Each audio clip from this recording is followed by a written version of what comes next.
I wasn't good enough to be family, so they threw me out.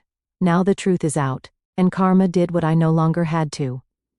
I was 8 when my parents split up, and it was messy. Like most divorces are. I didn't really understand it back then. All I knew was that my dad and mom weren't together anymore, and suddenly, I was bouncing between their houses, trying to figure out what normal was supposed to feel like again. Not long after, my dad met Lauren. At first, she seemed like she could be all right. You know, she'd talk to me like she actually cared, and would even bring me snacks when she visited. I thought, hey, maybe she's going to be like those cool stepmoms you see on TV. But man, was I wrong. Less than a year after the divorce, my dad remarried her. It all happened so quickly that I barely had time to wrap my head around my parents not being together, and suddenly, there was this new woman in our life acting like she ran the show.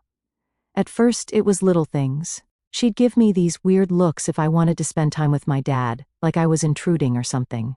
Then, slowly, she started pulling my dad away. It was like a switch flipped the second they got married. She wasn't the friendly woman I thought she was before. She was different. She made it clear I wasn't part of the picture she had in her head for her purest family. The worst part? My dad just went along with it, like he was too wrapped up in his new life to notice how much I was getting pushed out.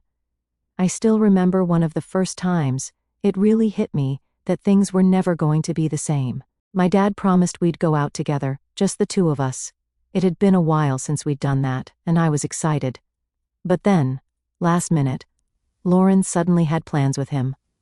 And I got left behind. It wasn't even a one-time thing. After that, it felt like any time I wanted to spend time with him, she'd pop up with some excuse or plan. And he'd always pick her every single time. Then there was Cora, Lauren's baby. I didn't have any issues with Cora at first. She was just a baby after all. But Lauren used her as a reason to keep me around and make me useful. Whenever they wanted to go out or have date night, guess who had to babysit?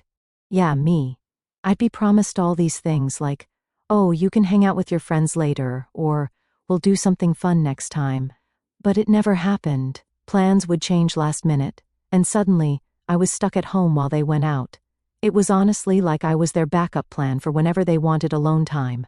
They'd say stuff like, "You're such a great big sister" to Cora, trying to make it seem like they appreciated it. But I knew what was really going on. I was a free babysitter, and that was it. The weirdest part? It felt like Cora was the only thing that mattered to them.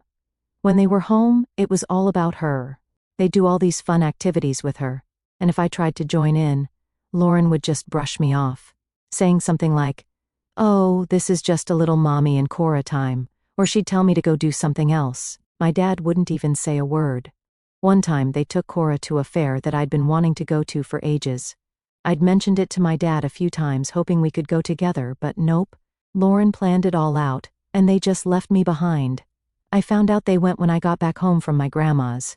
Apparently they didn't want to bother me and thought it would be better as a family-only outing. Like, what the heck? Wasn't I supposed to be part of the family too? That's the thing that really got to me.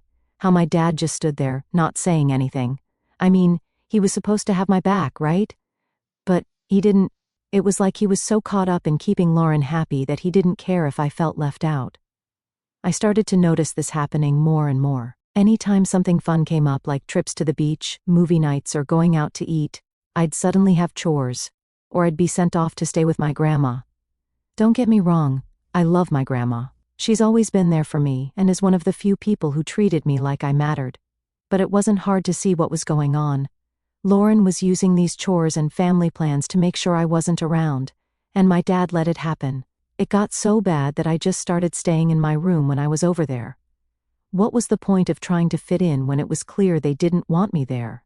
Every time I'd come out, Lauren would have some passive-aggressive comment or look, like I was invading her space. And my dad? He'd just sit there, like he didn't notice, or maybe he just didn't care. I think the worst part was when I tried to bring it up to him. I remember sitting him down one day, hoping we could actually talk about it. I told him how I felt left out, how I was always the one babysitting Cora and missing out on things I wanted to do. He just gave me this tired look and said something like, "Lauren's doing her best. You need to understand it's not easy for her either." I wanted to scream. How was any of this about her? I was the one getting pushed aside, not her. But he just didn't get it. Or maybe he didn't want to. It was like he had blinders on, and all he cared about was making his new wife happy. It felt like no matter what I said or did, nothing would change. That was when I realized things weren't going to get better. I was stuck. My dad had chosen Lauren, and I was just an extra piece that didn't fit in the puzzle. So, I stopped trying.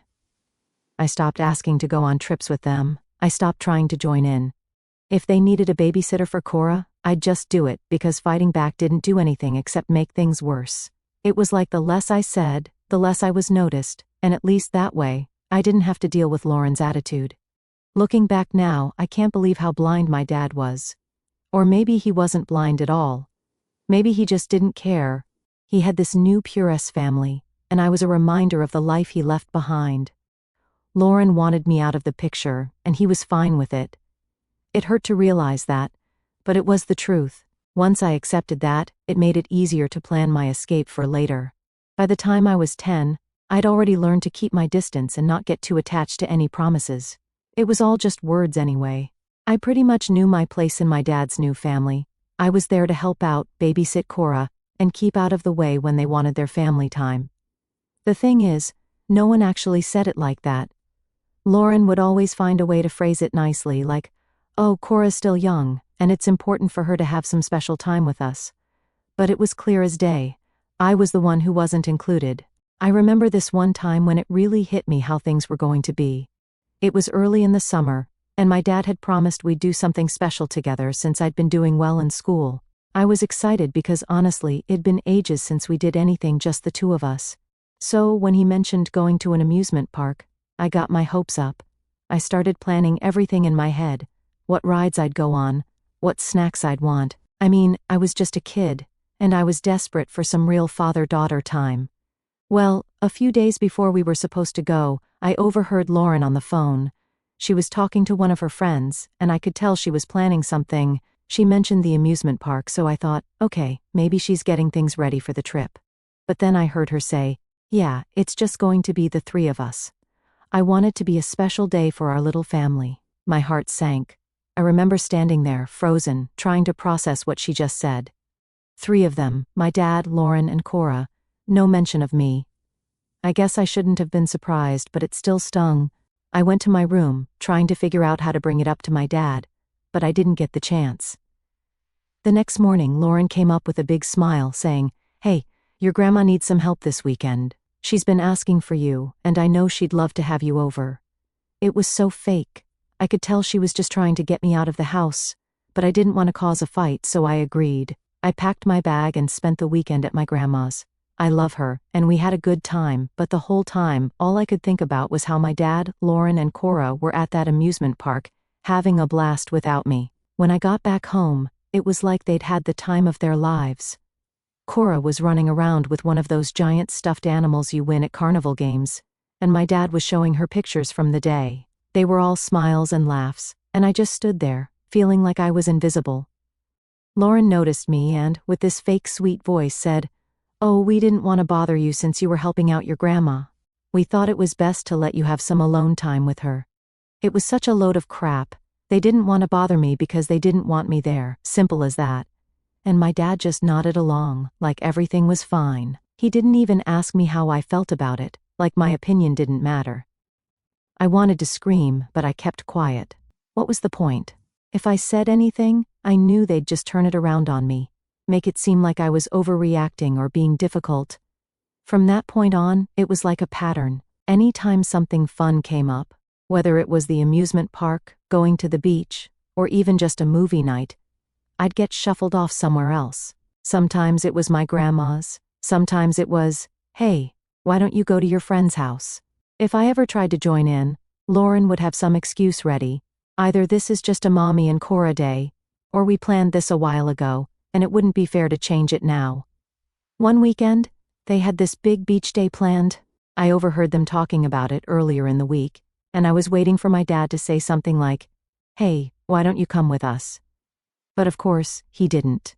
Instead, the day before, Lauren comes up to me and says, "I know how much you love spending time with your grandma. How about you go stay with her for the weekend?" I could have argued, but I already knew it wouldn't get me anywhere. So, I went to my grandma's, and sure enough, when I got back, They had all these stories about the beach, how Cora played in the sand, how they had ice cream by the boardwalk, and how much fun they had. I smiled and nodded along, pretending like I was okay with it, but inside, I was fuming. It was clear they didn't want me there, and my dad was just letting it happen. The worst was how Lauren would always spin it like it was some great opportunity for me. "Oh, your grandma loves having you around." Or "I know you enjoy spending time with your friends." Or "It's important for Cora to have some special moments." It was all just a way to keep me out of their plans. And the thing that sucked the most was how my dad went along with all of it, acting like nothing was wrong. There was one time when I finally snapped. They were planning another trip, this time to some big water park that I'd been dying to go to. I waited for them to ask if I wanted to come, but when Lauren started talking about family bonding, I knew it was going to be the same as always. When she tried to send me off to my grandma's again, I told her I didn't want to go. I told her I wanted to go with them instead. She gave me this annoyed look and said, "Oh well, we already bought tickets for 3. I looked at my dad, hoping he'd step in and say something, but he just shrugged, like there was nothing he could do. That's when I lost it. I told them how unfair it was, how they always excluded me, and only treated me like part of the family when it was convenient for them. Lauren acted shocked, like she had no idea what I was talking about. She started with the same lines she always used, saying how much my grandma appreciated me helping her out, and how they just wanted to make sure I had quality time with her. But it wasn't about that. It never was. It was about pushing me out, and I was done pretending I didn't see it.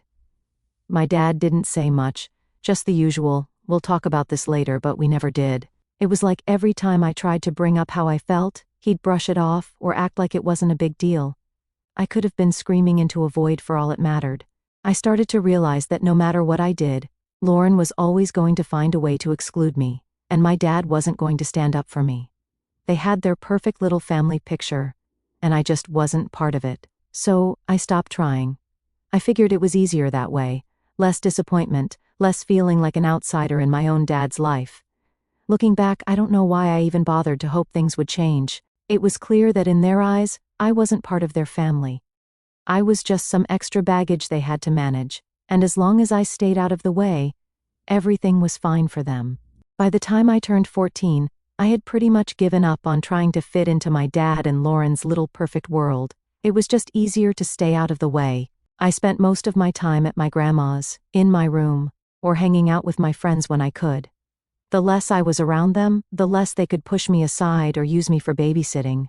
But even with all the avoiding, it still felt like I was constantly walking on eggshells in that house. One day, I had this big plan to hang out with my friends. It was one of those rare weekends where all of us were free, and we had it set for weeks. We were going to hit the mall, see a movie, and grab food. I was really looking forward to it because, honestly, it was one of the few things I had that made me feel like a normal kid. I had been keeping to myself so much at my dad's that hanging out with my friends was the only time I felt, well, included. Of course, the night before, Lauren came up to me with that fake smile she always put on when she was about to drop some favor she needed. She was like, "Hey, so your dad and I are going out tomorrow, and we really need you to watch Cora." I just stared at her, trying not to lose my cool. I told her I had plans already and that I'd been looking forward to them for weeks. She acted all surprised, like she hadn't known, but I knew she did. She always knew. She put on her usual act, sighing dramatically and saying, "Well, we don't have anyone else. I thought you'd want to help your family."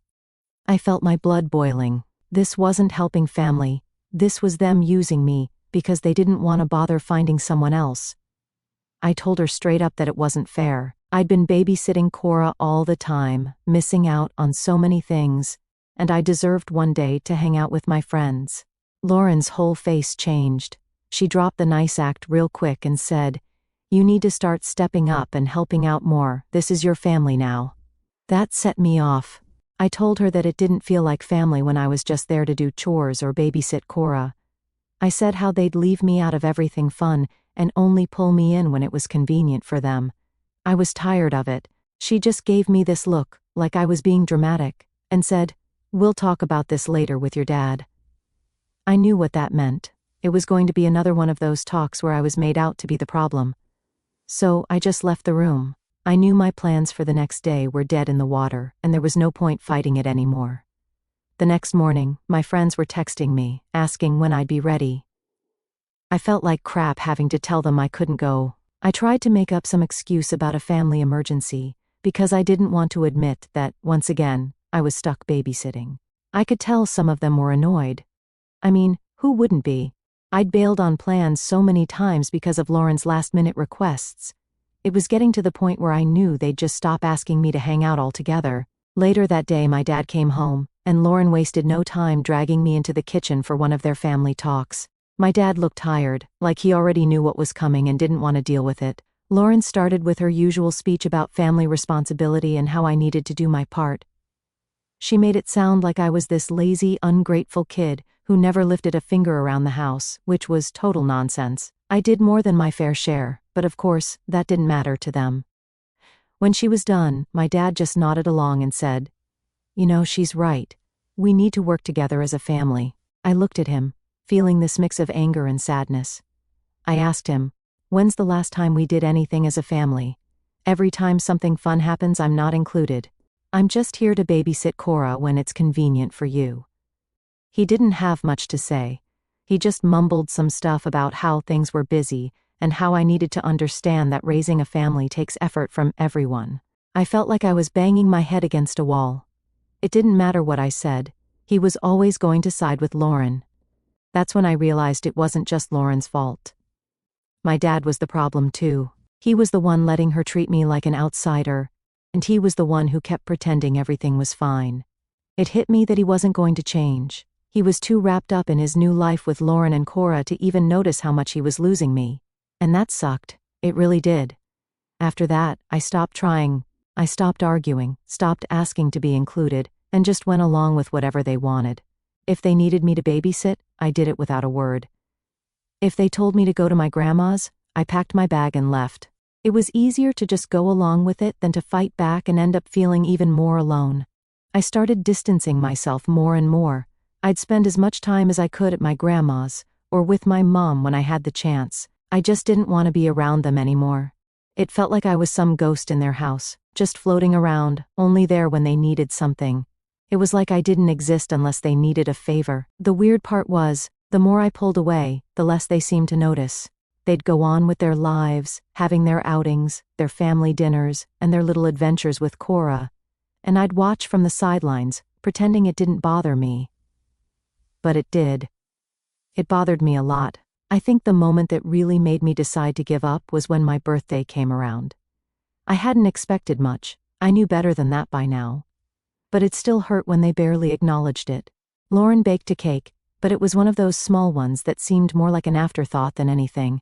They put some candles on it, sang a quick happy birthday, and that was it. I was hoping maybe my dad would have something planned, even if it was just the two of us grabbing ice cream or something, but nope. He didn't even try. The next day, they went out again, just the three of them. When they came back, they didn't even bother to hide the fact that they'd been at an arcade. Cora was running around showing off all the toys she won, and I was just there, like I always was, sitting in my room and pretending not to care.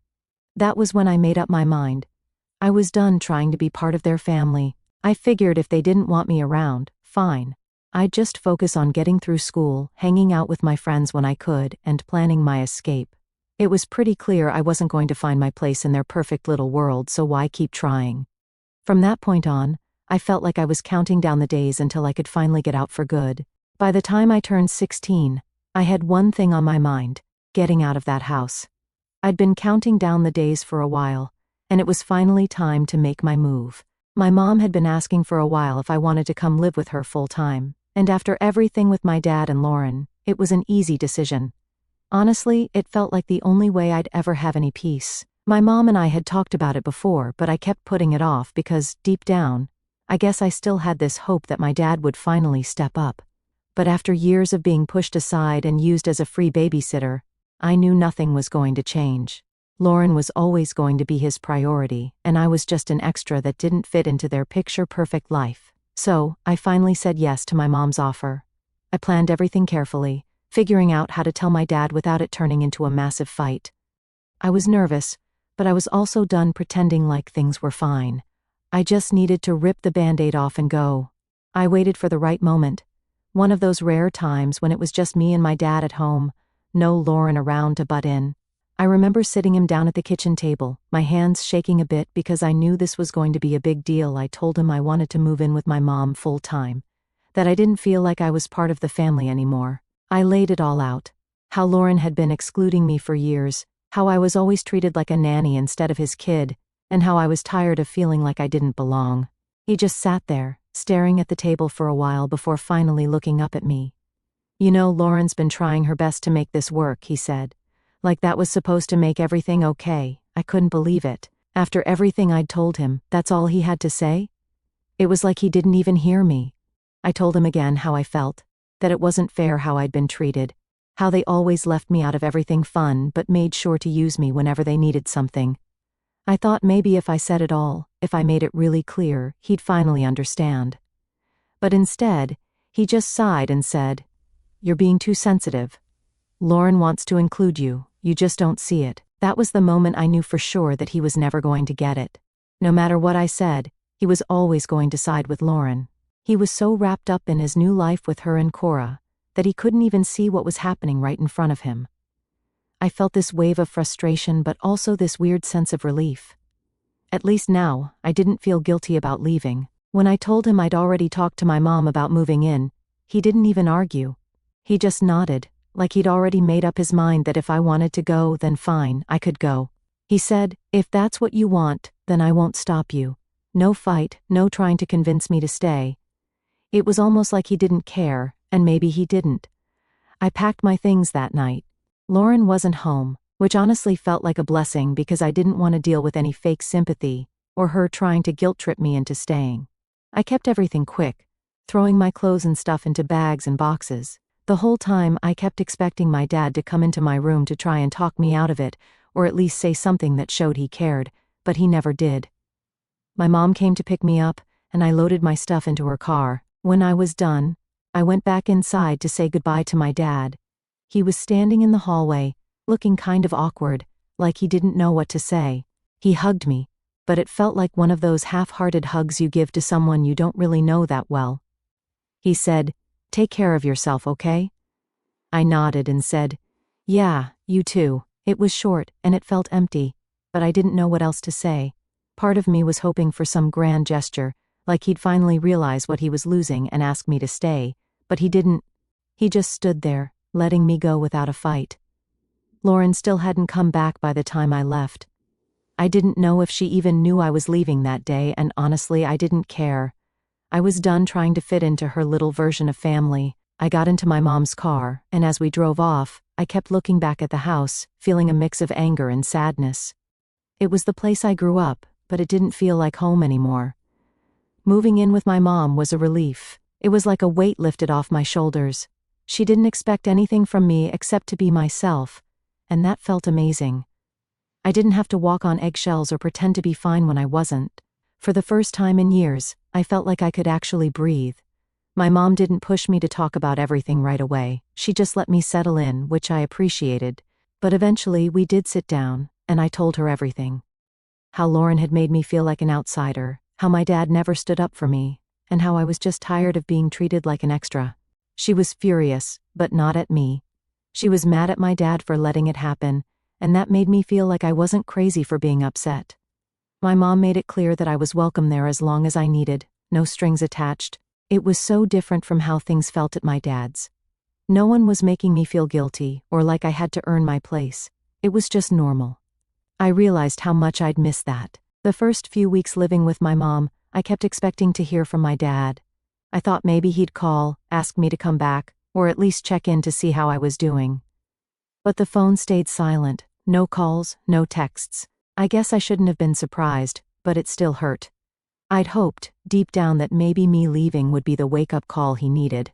But it wasn't. It was like I'd never even been there in the first place. The thing is, as much as it sucked to accept, I knew I made the right choice. I couldn't keep waiting around for my dad to be the parent I needed. I had my own life to live, and I deserved to be somewhere I actually felt wanted. Living with my mom wasn't just about escaping my dad and Lauren, it was about finding a place where I didn't have to prove myself to be accepted. It was weird adjusting to a new routine, but it felt good. I focused on school, started hanging out with my friends more, and even got a part-time job. I was building a life that was mine, and I wasn't constantly looking over my shoulder, wondering if I'd be left out again. For once, things felt like they were falling into place. Looking back now, I don't regret leaving. It was the best decision I could have made for myself. Maybe my dad and Lauren have their own version of what happened, but I know the truth. Honestly, I'm done trying to fix things or make them see my side. I did what I had to do, and I'm better off because of it. After moving in with my mom, things started to feel normal again, which was a weird adjustment after all those years at my dad's place. I felt lighter, like I didn't have to keep pretending everything was okay. For once, I wasn't the babysitter, the extra, or the afterthought. I was just me. My mom was great about giving me space, but also being there when I needed to talk. And honestly, that's exactly what I needed. A few months went by and I got into a good routine. I was doing online school, and my grades were solid. I also picked up a part-time job at a local store to save up some money and keep myself busy. My friends and I were hanging out more too, now that I wasn't constantly canceling plans. It was like for the first time in forever, I was living my life on my terms. But then, one night, my mom and I went out for dinner, and we ran into someone I hadn't seen in years, Jacob. He was the son of some of my dad's old friends. We'd hung out a lot as kids when our parents would get together. He was always nice to me, even when I was dealing with all the stuff at my dad's. He'd moved away for a while, but apparently he was back in town for college. We got to talking, catching up on everything. He asked why he hadn't seen me around my dad's place in so long, and I told him the truth. I'd moved in with my mom full-time. I didn't go into all the details, but I mentioned how things had been rough with Lauren and it was just better for me to be with my mom. He looked surprised, like he had no idea what I was talking about. He told me that my dad and Lauren had been telling people that my mom manipulated the courts to get full custody of me, which was a total lie. They'd made it sound like I'd been taken away against my will. Like my mom was this evil mastermind pulling all the strings. It took everything in me not to roll my eyes right then and there. It was just so typical of them, twisting the story to make themselves look like the victims. I decided then and there that I wasn't going to let them keep spreading that nonsense. So, I told Jacob the real story. How I'd chosen to leave because I was tired of being treated like a babysitter, and feeling like an outsider in my own dad's house. I told him about all the times they'd excluded me from trips and how Lauren made me feel like I didn't belong. I didn't hold back. Jacob listened the whole time, and by the end of it he looked shocked. He said, "I had no idea. I always thought your dad and Lauren were doing their best." Hearing that just reminded me of how good they were at putting on a show for everyone else. When other people were around, they acted like the perfect family, like everything was all smiles and sunshine. But the second the door closed, it was a completely different story. It felt good, though, to finally tell someone the truth, even if it was just one person. A few days later, I started getting texts from some of my dad's friends, the ones who knew me when I was younger. They were checking in, saying they'd heard about what really happened and asking if I was okay. I didn't realize it at the time, but Jacob had apparently told his parents, who then spread the word to their whole friend group. It wasn't long before everyone in my dad and Lauren's social circle knew what was really going on, and let's just say my dad and Lauren weren't too happy about it. One day, out of nowhere, I got a call from a number I didn't recognize. I usually ignore those, but something told me to pick up. It was Lauren. She'd gotten a new number, probably because I'd blocked her old one. She started off all sweet, acting like she missed me and was so worried about me, but then she got straight to the point. She said, "We need to talk about these rumors. They're making things really difficult for us." I didn't even know what to say at first. Rumors? These weren't rumors, they were facts. I told her that. I said, "I didn't spread any rumors. I just told people what happened." She started going on about how I was making things harder for Cora, and how all their friends were treating them differently now. She tried to guilt-trip me, saying, "You're a good daughter, and we know you'll do the right thing for your family." I almost laughed. My family? They made it clear a long time ago that I wasn't part of that. When it was time for fun trips and outings, I was just an extra. But now that they needed me to fix their reputation, suddenly I was family again? I told her straight up, "You and Dad made your choices. You can't expect me to fix things when I wasn't even included in your life." She didn't take that well. She started going on about how Cora was really upset how she didn't understand why her friends were ignoring her now, and how I needed to think about her. It was the same line she'd used before, making me feel like it was my job to fix things for them. But this time, I wasn't having it. I told her, "Cora is not my responsibility. You and Dad chose to treat me like I didn't belong, so don't expect me to step up now." She tried arguing, but I hung up. I was done with that conversation. After that, I started getting messages from a few of my relatives, saying I needed to help the family, and that Cora was just a kid who didn't deserve this. It felt like they were all piling on, trying to make me feel bad for finally standing up for myself. But here's the thing, none of them were there when I was being left out, treated like a nanny, or ignored by my own dad. Where were they when I was crying in my room because I felt like an outsider in my own family? They didn't care back then, so why should I care now? Just because things weren't going well for my dad and Lauren didn't mean I owed them anything. They made their choices, and now they had to deal with the consequences. I still feel bad for Cora sometimes because, yeah, she's just a kid, and she didn't do anything wrong. But at the same time, she's not my kid. She's not my responsibility. I'm not going to let them manipulate me into fixing their problems when they didn't even care about me, until it was convenient for them. At this point, I'm just focusing on my life. My dad and Lauren can deal with the fallout of their own actions. They had their chance to be a real family to me, and they blew it. I'm not going to waste any more time trying to fix things for people who never made me feel like I was part of their family in the first place. It's not my job to pick up the pieces of a relationship they broke.